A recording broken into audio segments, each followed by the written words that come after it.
मध्य प्रदेश की सभी 230 सीटों पर मतदान शुरू। नरेंद्र सिंह तोमर, शिवराज सिंह चौहान, कमलनाथ, नरोत्तम मिश्रा, प्रहलाद पटेल समेत कई दिग्गजों की किस्मत दांव पर।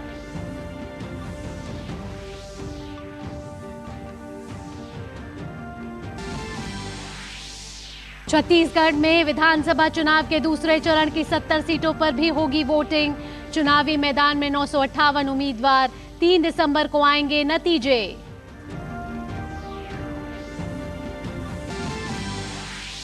तेलंगाना विधानसभा चुनाव के लिए कांग्रेस आज जारी करेगी अपना घोषणा पत्र। तेलंगाना में राहुल गांधी करेंगे रैली। राजस्थान के अजमेर में अमित शाह करेंगे चुनावी जनसभाएं और रोड शो।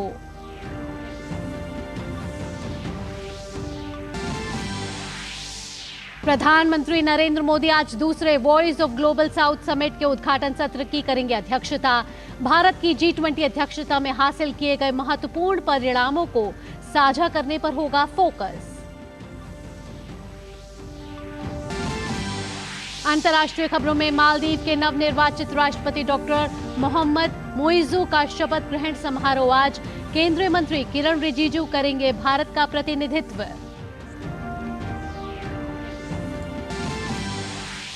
इजरायल की सेना ने अल शिफा अस्पताल के पास सुरंग मिलने का किया दावा। अस्पताल परिसर के निकट एक महिला बंधक के शव मिलने का भी किया दावा। हमास ने खबरों को बताया झूठ।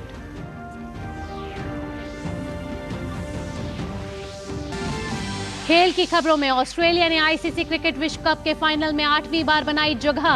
रोमांचक सेमीफाइनल में दक्षिण अफ्रीका को दी 3 विकेट से मात। रविवार को फाइनल में भारत से होगी भिड़ंत।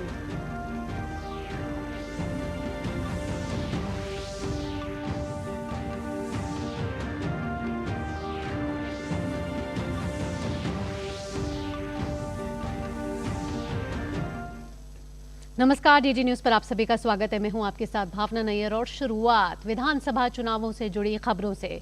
मध्य प्रदेश में विधानसभा चुनाव के लिए मतदान शुरू हो गया है। राज्य की सभी 230 सीटों पर मतदाता अपने मताधिकार का प्रयोग कर रहे हैं।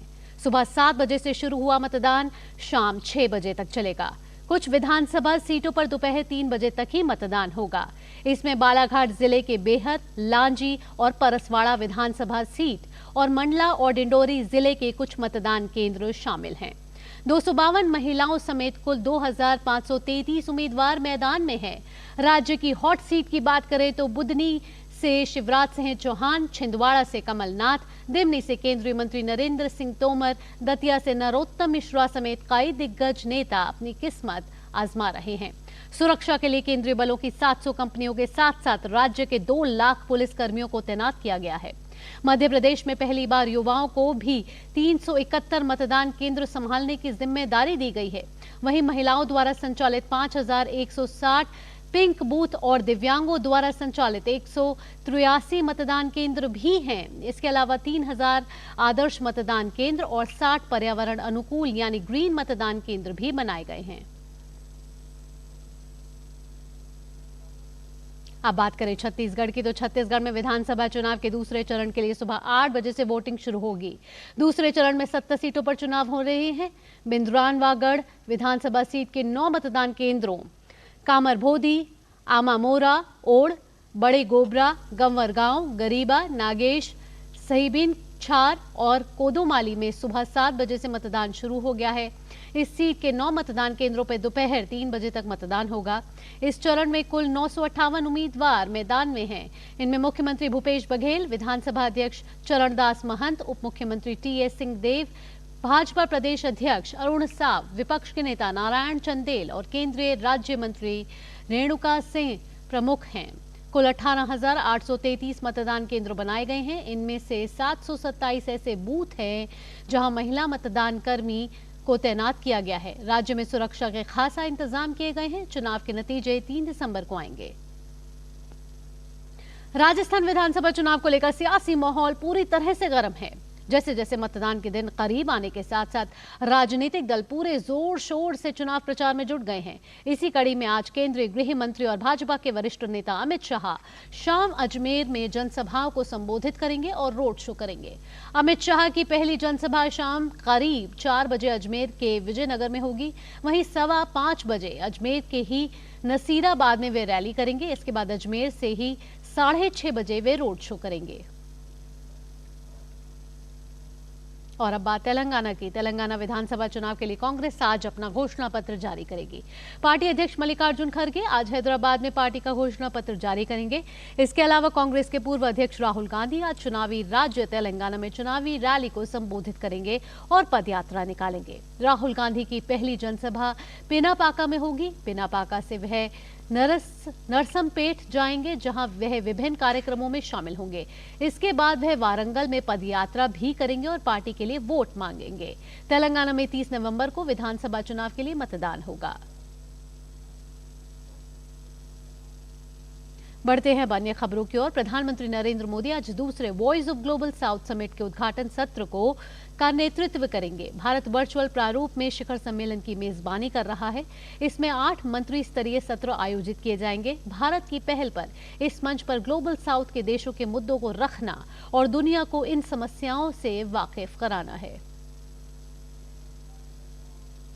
ग्लोबल साउथ के देशों को सशक्त आवाज देने का काम भारत मुखरता से करता रहा है। इस कड़ी में भारत एक बार फिर से इन देशों के मुद्दों को मंच देने जा रहा है। शुक्रवार यानी 17 नवंबर को दूसरा ग्लोबल साउथ समिट होने जा रहा है। दूसरा voice of the global south शिखर सम्मेलन वर्चुअल मोड में आयोजित किया जाएगा। इससे पहले भारत की G20 की अध्यक्षता में इस साल जनवरी महीने में पहला ग्लोबल साउथ समिट आयोजित हुआ था, जिसके बाद ये दूसरा सम्मेलन होगा। इस साल जनवरी में हुए पहले ग्लोबल साउथ समिट के दौरान दुनिया के 125 देश शामिल हुए थे, जिन्होंने विकासशील और अविकसित देशों के तमाम जरूरी मुद्दों और दृष्टिकोण को साझा किया था। शुक्रवार को होने वाले दूसरे वॉइस ऑफ साउथ शिखर सम्मेलन को 10 सत्रों में बांटा गया है, जिनमें विभिन्न मुद्दों पर आपसी चर्चा होगी। समिट के उद्घाटन और समापन सत्र को प्रधानमंत्री नरेंद्र मोदी संबोधित करेंगे। इस सम्मेलन में वर्चुअल तरीके से तमाम देशों के प्रमुख समेत अन्य प्रमुख हस्तियां शामिल होंगी। The inaugural session led by Prime Minister Shri Narendra Modi will commence at 10 o'clock in the morning. This would be followed by 4 parallel ministerial sessions beginning at 12:30 p.m. These will include the sessions by Ministers of Foreign Minister, EM, Education, Finance and Environment. In the afternoon, 4 more parallel sessions, parallel ministerial sessions are scheduled. These will begin at 4 p.m. These will include the sessions again by EM as by the Ministers of Energy, Health and Commerce. उद्घाटन सत्र का theme है एक साथ सबके विकास के लिए सबके विश्वास के साथ, जबकि समापन सत्र का विषय है ग्लोबल साउथ एक भविष्य के लिए एक साथ। इसके अतिरिक्त मंत्री स्तरीय 8 सत्र भी इस सम्मेलन के दौरान होंगे, जिनमें विदेश मंत्रियों का सत्र भारत और ग्लोबल साउथ बेहतर भविष्य के लिए एक साथ काम करना, शिक्षा मंत्रियों का सत्र मानव संसाधनों को भविष्य के लिए तैयार करना, वित्त मंत्रियों का सत्र जन केंद्रित विकास का वित्त पोषण, पर्यावरण मंत्रियों का सत्र लचीले जलवायु और जलवायु वित्त के लिए स्थायी समाधान, विदेश मंत्रियों का सत्र ग्लोबल साउथ और साझा विकास, ऊर्जा मंत्रियों का सत्र सतत विकास के लिए किफायती और समावेशी ऊर्जा, स्वास्थ्य मंत्रियों का सत्र ग्लोबल साउथ से साझा स्वास्थ्य के लिए समाधान, वाणिज्य मंत्रियों का सत्र ग्लोबल साउथ और लचीली आपूर्ति श्रृंखलाएं। दूसरा वॉइस ऑफ ग्लोबल साउथ शिखर सम्मेलन ऐसे समय में हो रहा है जब दुनिया के विभिन्न हिस्सों में संघर्ष बढ़ रहा है, तो जलवायु परिवर्तन के कारण मौसम के पैटर्न में तेजी से बदलाव देखा जा रहा है। वहीं तमाम बदलती सामाजिक आर्थिक वैश्विक चुनौती की वजह से विकासशील और अविकसित दुनिया के विकास में कई प्रकार की चुनौतियां सामने आ रही हैं। ग्लोबल साउथ समिट का उद्देश्य इन साझा चुनौतियों से निपटने के लिए ग्लोबल साउथ के देशों को एक मंच पर लाना है, ताकि मिलकर इन चुनौतियों से निपटा जा सके। Bureau report, DD news. अब खबरें अंतर्राष्ट्रीय जगत से। मालदीव के नवनिर्वाचित राष्ट्रपति डॉक्टर मोहम्मद मोइजू का आज शपथ ग्रहण समारोह होगा, जिसमें केंद्रीय पृथ्वी विज्ञान मंत्री किरण रिजिजू भारत का प्रतिनिधित्व करेंगे। उद्घाटन समारोह में 46 देशों के गणमान्य व्यक्ति भाग लेंगे। केंद्रीय मंत्री रिजिजू ने निवर्तमान राष्ट्रपति इब्राहिम मोहम्मद सोलेह से मुलाकात की और पिछले कुछ सालों में विकसित हुए भारत मालदीव द्विपक्षीय संबंधों की गहराई और प्रगति पर प्रकाश डाला। डॉक्टर मोइजू ने हाल ही में सितंबर में हुए चुनावों में निवर्तमान राष्ट्रपति सोलेह को हराया था। मालदीव के सुप्रीम कोर्ट द्वारा पूर्व राष्ट्रपति अब्दुल्ला यामीन को चुनाव लड़ने से रोक दिए जाने के बाद पीपीएम पीएनसी गठबंधन ने डॉक्टर मोइजू को नामित किया था। भ्रष्टाचार के आरोप में 11 साल की सजा काट चुके अब्दुल्ला यामीन ने 2013 से 2018 के बीच अपने राष्ट्रपति कार्यकाल के दौरान चीन के साथ संबंध मजबूत किए थे। पूर्व राष्ट्रपति फिलहाल नजरबंद हैं। भारतीय पुरातत्व सर्वेक्षण की टीम आज ज्ञानवापी परिसर में लगभग 3 महीने तक चले वैज्ञानिक सर्वे की रिपोर्ट वाराणसी कोर्ट में सौंपेगी। ज्ञानवापी से जुड़े तथ्यों और घटनाक्रम वाले सर्वे रिपोर्ट पर सभी की नजर है। दिल्ली की राखी सिंह सहित 5 महिलाओं की श्रृंगार गौरी सहित अन्य विग्रहों के पूजा अधिकार की मांग वाली अर्जी पर जिला अदालत ने ज्ञानवापी परिसर का सर्वे कराया है। हिंदू पक्ष की मांग पर अदालत ने परिसर के शेष हिस्सों के तथ्यों की सत्यता परखने के लिए बिना किसी क्षति पहुंचाए वैज्ञानिक तरीके से सर्वे का आदेश दिया था। अदालत ने 21 जुलाई को भारतीय पुरातत्व सर्वेक्षण ASI को परिसर के सर्वेक्षण का आदेश दिया था।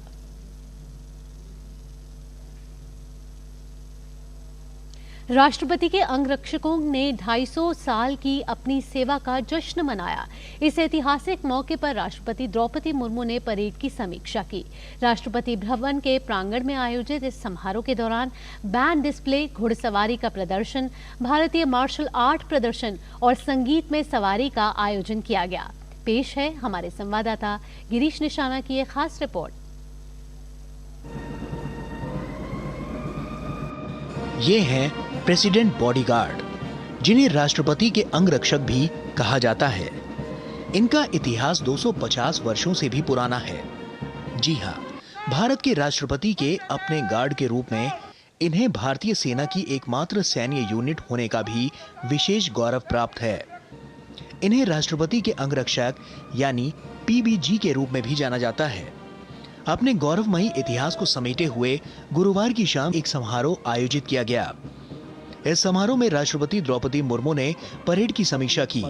इसके साथ ही उन्होंने इस ऐतिहासिक अवसर पर राष्ट्रपति अंगरक्षक रेजिमेंट को 2 विशेष निशान प्रदान किए। राष्ट्रपति निशान और अंगरक्षक रेजिमेंट का नया निशान। आज का ये आयोजन इसलिए भी विशेष है क्योंकि द प्रेसिडेंट्स बॉडीगार्ड को 60 वर्षों के बाद एक बार फिर से सेना में सर्वोच्च स्टैंडर्ड यानी प्रेसिडेंट स्टैंडर्ड ऑफ बॉडीगार्ड प्रदान किया गया है। साथ ही रेजिमेंटल स्टैंडर्ड्स का सम्मान भी PBG को आज दिया गया है। मैं इस उपलब्धि के लिए PBG की पूरी टीम को बहुत बधाई देती हूँ। यहाँ एक तरफ जहाँ सिख रेजिमेंट के जवानों ने गतका मार्शल आर्ट की प्रस्तुति दी, तो वहीं मद्रास रेजिमेंट के जवानों ने भी एक अलग ही समा बांधा। यहाँ राष्ट्रपति के अंगरक्षकों ने घुड़सवारी के अद्भुत नमूने पेश किए। इस समारोह में राष्ट्रपति के पूर्व अंगरक्षकों को भी विशेष रूप से आमंत्रित किया गया। प्रेसिडेंट बॉडीगार्ड के 250 साल पूरे होने पर समारोह में कुछ पूर्व अंगरक्षकों को बुलाया गया। कैप्टन साहब हमारे साथ, CP सिंह जी हमारे साथ मौजूद हैं। सर क्या कहेंगे, आज कितना गौरव का दिन? आज मेरे लिए इतना गौरव का दिन है कि हमारा स्टैंडर्ड जो रेजिमेंटल स्टैंडर्ड है वो 60 साल के बाद में बदली किया है। तो ये हमारे एक ऐतिहासिक दिन है। रेजिमेंट का इतिहास तो बहुत दफ़ा लिखा गया है, बार बार जब खुले हुई जब से लेकर आज तक कई दफ़ा दोहराया गया है। लेकिन क्योंकि अपने आप में एक बहुत ही अनूठा चीज़ है कि हम जो भी रेजिमेंट होती है आर्मी की, वो अपने स्टैंडर्ड के ऊपर मरने मिटने के लिए तैयार रहती है। इसकी हमारा एक गौरव है और इस स्टैंडर्ड को, नए स्टैंडर्ड को पाके आज हम खुद भी यहाँ बड़े खुश थे, बैठे देख रहे थे। हमारा जब presentation by the president of India हो रहा था तो हम बड़े खुश हो रहे थे सभी। राष्ट्रपति के अंगरक्षक भारतीय सेना में सबसे पुरानी रेजिमेंट है, जिसे वर्ष 1773 में गवर्नर जनरल के अंगरक्षक, जिसके बाद में वायसराय के अंगरक्षक के रूप में तैयार किया गया था। तत्कालीन गवर्नर जनरल वारेन हेस्टिंग्स द्वारा बनारस में तैयार करने की इसे अनुमति दी गई थी। शुरुआत में इसमें 50 घुड़सवार सैनिक थे, बाद में इसमें 50 घुड़सवार और जोड़ दिए गए। 27 जनवरी 1950 को रेजिमेंट का नाम बदलकर राष्ट्रपति के अंगरक्षक कर दिया गया। राष्ट्रपति के अंगरक्षक दुनिया के ऐसे अकेले लड़ाके हैं जो घुड़सवार होने के साथ साथ पैरा ट्रूपर्स और बेमिसाल टैंकमैन भी हैं। कैमरामैन एसपी दुबे के साथ गिरीश निशाना, डीडी न्यूज, दिल्ली। और अब बात अंतर्राष्ट्रीय व्यापार मेले की, जहां बहुत से ऐसे उत्पाद देखे जा सकते हैं जो जरा हटकर हैं। जी हां, मेले में झारखंड के सावरमल ऐसे ही लाख की चूड़ियां लेकर आए हैं जिनमें लाइटें और ब्लूटूथ को उन्होंने लगाया है। इसमें छोटा स्पीकर भी है जो इन चूड़ियों में संगीत तो जरूर सुनाता ही है लेकिन दिखाई नहीं देता। और क्या खासियत है इनमें, इस पर खास बातचीत की है हमारे संवाददाता गिरीश निशाना ने झारखंड के सावरमल से।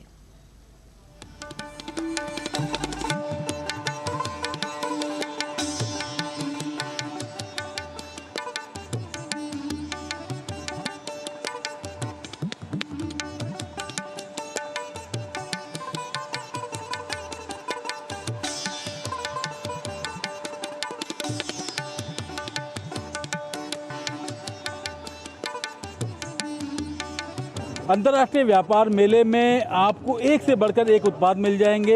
यहाँ ऐसी चूड़ियाँ भी हैं जिसको मोबाइल से कनेक्ट किया जा सकता है। जी हाँ, क्या है इसकी खासियत, इस पर ज़्यादा बात करने के लिए हमारे साथ मौजूद हैं झाबरमल जी। झाबरमल जी, किस तरह के चूड़ियाँ लेकर आए हैं? जी सर, सबको नमस्कार। मेरी संस्था का नाम है ला हस्तशिल्प स्वावलंबी सहकारी समिति। हमारे यहाँ जितनी चूड़ियाँ बनती है सब ला की बनती है और इतनी मजबूत है जिसका जवाब नहीं। अभी हमने नया प्रोडक्ट चालू किया है। हमारी चूड़ी से आप ब्लूटूथ से कनेक्ट कर लीजिए, गाना सुन लीजिए, बात कर लीजिए, सब में लाइटिंग है, एलईडी लाइटिंग सारी चूड़ी में लगी हुई है।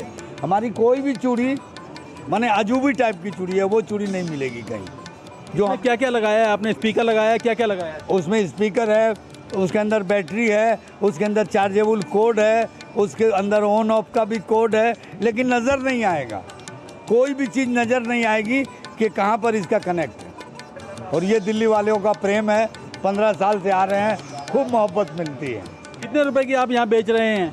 ये बेच रहे हैं सर, हमारा 50 रुपये का भी सेट है, 200 का भी है, 300 का भी है, 400 का भी है। इसके बाद ये ब्लूटूथ वाला 800 रुपये का है। इसके बाद कहानी नहीं। तो पूरी लाख की चूड़ियाँ हैं आपकी? पूरी लाख की, जितने भी आइटम हमारे स्टॉल में है सारे के सारे लाख। वो अभी हमने नया प्रोडक्ट चालू किया है, हाथी है, ऊँट है, घोड़ा है, सब भी लाख।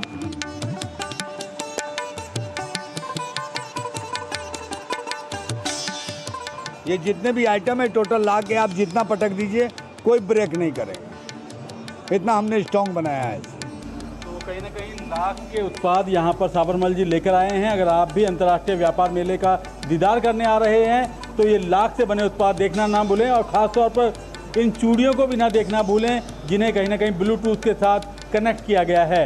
कैमरामैन आनंद कुमार के साथ गिरीश निशाना, डीडी न्यूज, दिल्ली। तो इन खास चूड़ियों के बाद बढ़ते हैं अगली खबर की ओर। ग्रामीण विकास मंत्रालय के सचिव शैलेश कुमार सिंह ने अंतर्राष्ट्रीय व्यापार मेले में आयोजित सरस मेले का औपचारिक शुभारंभ किया। इस मौके पर शैलेश कुमार सिंह ने देश के कोने कोने से आई हुई दीदियों को बधाई देते हुए कहा कि उनकी मेहनत से सरस आजीविका मेला आज राष्ट्रीय और अंतर्राष्ट्रीय स्तर पर अपनी विशिष्ट पहचान बना चुका है। ग्रामीण विकास मंत्रालय दीनदयाल अंत्योदय योजना, राष्ट्रीय ग्रामीण आजीविका मिशन के अंतर्गत राष्ट्रीय ग्रामीण विकास और पंचायती राज संस्थान के सहयोग से ग्रामीण महिला स्वयं सहायता समूहों को अपने उत्पाद बेचने के लिए सरस मेलों के माध्यम से मार्केटिंग का प्लेटफॉर्म उपलब्ध करा रहा है।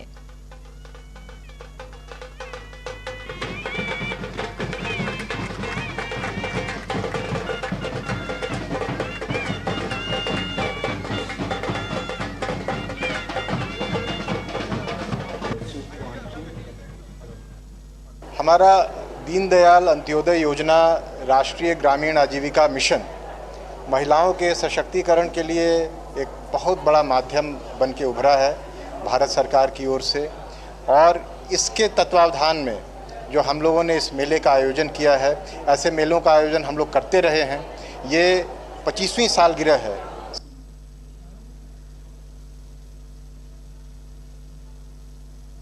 और अब बात विकसित भारत संकल्प यात्रा की।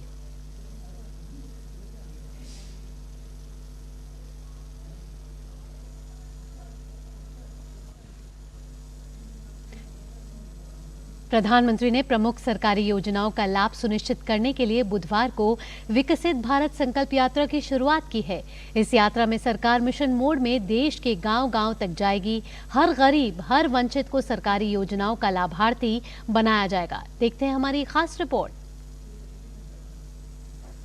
और जिस तरीके से अब ये विकसित भारत संकल्प यात्रा की शुरुआत हुई है, प्रधानमंत्री मोदी के नेतृत्व में हुई है और जन जन तक पहुंचेगी। आपने देखा था इससे पहले मेरी माटी मेरा देश जैसे अभियान भी चलाए गए और इस यात्रा में सरकार अब मिशन मोड पर काम कर रही है, जिसमें देश के गांव-गांव तक यह जाएगा और हर एक गरीब, हर एक वंचित। और प्रधानमंत्री नरेंद्र मोदी, बीजेपी सरकार का, केंद्र सरकार का ये मिशन है कि आखिरी छोर तक लाभ पहुंचाया जाए सरकारी योजनाओं का और जो लाभार्थी हैं उनको इससे लाभ मिले।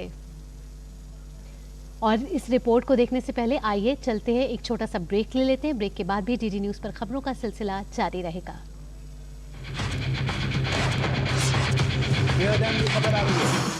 ब्रेकिंग न्यूज की रेस से हटकर हम लेकर आते हैं आपके लिए सार्थक, सकारात्मक और प्रेरणादायी खबरें। खबरें सिर्फ हादसे नहीं होते, खबरें अच्छी भी होती हैं जो देती है हौसला, बढ़ाती है आत्मविश्वास। मुश्किल वक्त में भी जब लोगों ने दिखाया कुछ कर गुजरने का जज्बा, हम लेकर आते हैं अपने इस खास कार्यक्रम में आम लोगों के जज्बे की कहानियाँ। देखिए मेरे साथ गुड न्यूज जज्बा इंडिया का।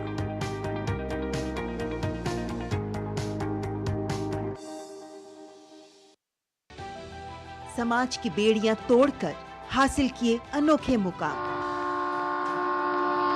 उज्जवल भविष्य के स्वप्न के साथ उन्मुक्त गगन में भरी उड़ान, बाधाओं के बंधन काटकर साबित की अपनी पहचान। जो अपने बुलंद हौसलों से सामाजिक बेड़ियां तोड़कर लिख रही हैं वीरता की गाथाएं। मैं उन्मुक्त, मैं स्वच्छंद, मेरा ध्येय अनंत, मेरी दिशा अनंत। मिलिए इन प्रेरणादायक शख्सियतों से मेरे साथ कार्यक्रम तेजस्विनी में, सिर्फ डीडी न्यूज पर।